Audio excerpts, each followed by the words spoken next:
भक्ति नीति माधुरी। क्या है? भक्ति नीति माधुरी। अपने इंडिया में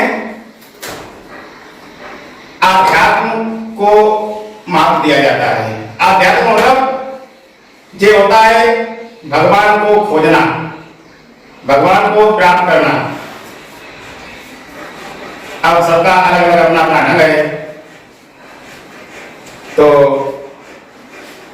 सब अपने अपने ढंग से ढूंढते हैं, किसी को मिल जाते हैं और किसी को नहीं मिलते हैं। अगर सही जगह ढूंढता है तो मिल जाते हैं और सही जगह नहीं ढूंढते हैं तो नहीं मिलते हैं। विदेशों में ऐसा बहुत कम है। विदेशों में जैसे और देश हैं अपने इंडिया को छोड़ करके, तो वहां ऐसा नहीं है। थोड़ा यहाँ भक्ति के नाम पर अंधविश्वास भी है। ये जादू टोना टुटका वाले बहुत लोग। एक बार की बात है कि किसी ने किसी से कह दिया कि गेहूं की रोटी मोटी सी बनाओ, गेहूं की रोटी मोटी सी बनाओ और तवा पर उसको सेको और उसमें मक्खन लगा के, मक्खन मतलब नेही लगा के और पूजा पाठ करके एक कोने में किसी चीज से उसको ढक दो। सुनना कितना बड़ा अंधविश्वास अपने इंडिया में है। तो उस समय बहुत चर्चा हुई थी, तो लोगों से कहा गया कि ये रोटी सोना बन जाएगी। क्या बन जाएगी? सोना। अब सोना कौन नहीं चाहता है कि सोना बन जाए? भाई हमारे घर में भी सोना होना चाहिए। तो बिना दिमाग लगाए बहुत सारे लोगों ने प्रैक्टिकल किया। अब उसका देखने का टाइम पता नहीं था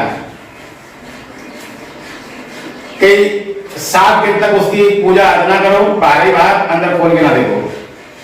7 दिन के बाद 8वें दिन उसको खोलना तो आपको वो रोटी पूरा सोना मिल जाएगी। तो लोगों ने क्या कहा कि जितनी मोटी रोटी होगी उतना मोटा सोना होगा, हैं? तो किसी ने तो 1-1 किलो आटा की 1-1 रोटी बना दी, रखी भाई। तो 8 दिन बाद उस रोटी में का सोना तो नहीं बना, लेकिन बहुत मोटे मोटे कीड़े पड़े उसमें। तो समझे अंधविश्वास मतलब अगर कोई कुछ भी कहे तो आंख बंद करके उस पर विश्वास नहीं करना चाहिए, अपना भी दिमाग लगाना चाहिए। बहुत से लोग होते हैं जादू टोना वाले, टोटका वाले, किसी का ऐब हो जाए उन्हें कोई मतलब नहीं है, उनको फायदा हो जाए, अच्छी बात है। और हमारे संत महात्माओं ने कहा है कि जीवों पर दया करो, प्राणियों में सद्भावना बनाओ। तो एक भक्त हुई है मीराबाई। कौन हुई है? मीराबाई। आज से बहुत ज्यादा समय नहीं हुआ है, ये 1600 ईस्वी के आसपास की बात है। कब? 1550 से 1600 तक की बात है। उस समय मुगलों का शासन था। किसका शासन था? मुसलमानी राज था। चित्तौड़ में एक राजा हुआ करते थे, राजा महाराजा, और उन्हीं के परिवार में की ये बहू थी मीराबाई। कहते हैं कि मीराबाई को बचपन में कोई मांगने वाले नहीं मूर्ति लेकर आते हैं, थाली में रख लेते हैं या ऐसे एक मंदिर छोटा सा होता है उसमें रख लेते हैं, ऐसे दरवाजे मांगते हैं। तो उन्होंने कन्हैया जी की मूर्ति उसी किसी बाबा के छोटे से मंदिर में देखी थी और बचपन से ही वो कन्हैया जी की भक्ति करने लगी थी। वो कन्हैया जी को ही अपना सब कुछ मानती थी, माता पिता पति बच्चा जो कुछ भी समझती थी वो कन्हैया जी को ही समझती थी और किसी को नहीं समझती थी।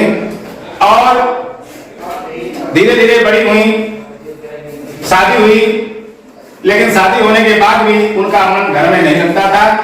वही अपने बाल गोपाल में मगर रहती थी, कन्हैया जी में, उन्हीं के भजन गाना, उन्हीं का ध्यान करना, उनकी पूजा करना, छोटा सा मंदिर बनाना और साधु लोगों के साथ चली जाती थी।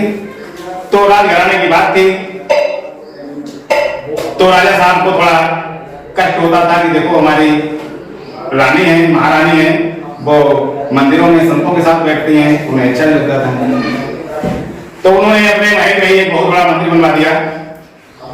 बहुत सारे साधु संत भी वहां आते थे पूजा करने के लिए, उन्हीं के साथ उनका वही गाना बजाना, भजन गाना, कीर्तन करना और सब कुछ होता रहता था। यहाँ तक कि राजा साहब को, महाराज राजा जी को जब उनकी बात ना गवार गुजरी तो तुम्हारा जहर दे दिया गुस्से में, इससे बढ़िया तुम्हारा जहर ज्यादा अच्छी बात है। लेकिन वो मीरा जहर को भी पी गई, कुछ नहीं हुआ उन्हें, मरी नहीं। तब फिर लोगों को विश्वास हो गया कि मीरा जी की भक्ति सही है, भक्ति गलत उनकी नहीं है। तो उन्होंने एक पद लिखा है, वो कन्हैया जी को कैसे पसंद करते हैं, तो इस पद में उन्होंने दिखाया है। तो हमारे साथ बोलेंगे, सीधे बैठो। बसो मोरे नैनन में नंदलाल, बोलो। बसो मेरे नैनन में नंदलाल, मोर मुकुट मकराकृत कुंडल, अरुण तिलक दिए भार, बसो मेरे नैनन में नंदलाल। मोहनी मूरत सांवरी सूरत, नैना बने विशाल,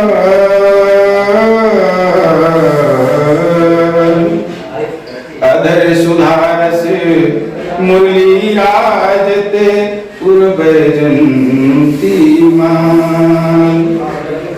छुट घंटिका कटितट शोभित, नूपुर शबद रसाल, मीरा प्रभु संतन सुखदाई, भगत बछल गोपाल। तो इसका अर्थ यह है कि मेरी आंखों में तो नंदलाल अर्थात कन्हैया जी का वास हो गया है।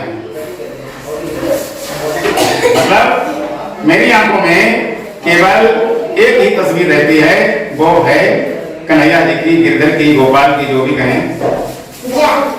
और वो कैसी तस्वीर है? मोर का मुकुट है, मछली की आकृति के कुंडल पहने हुए हैं और मस्तक पर चंदन का तिलक लगाए हुए हैं। उनका चेहरा कैसा है? चेहरा देखते ही मन मोह हो जाता है, सांवली सी सूरत है और बड़े बड़े नेत्र हैं। अधर सुधारस मुरली राजत, होठों पर बांसुरी विराजमान हो रही है और गले में बैजंती माला पहने हुए हैं। कमर में करधनी पहनते हैं बच्चे, वो कन्हैया जी भी पहने हुए हैं और उसमें छोटी सी घंटी लटक रही है, बहुत अच्छा स्वर उत्पन्न कर रही है और कहती हैं कि मीरा प्रभु संतन सुखदाई भगत बचन गोपाल। मीरा को संतों की संगत में और कन्हैया जी की भक्ति में जितना आनंद मिलता है उतना आनंद कहीं भी नहीं मिलता। ये है पद का असली सार।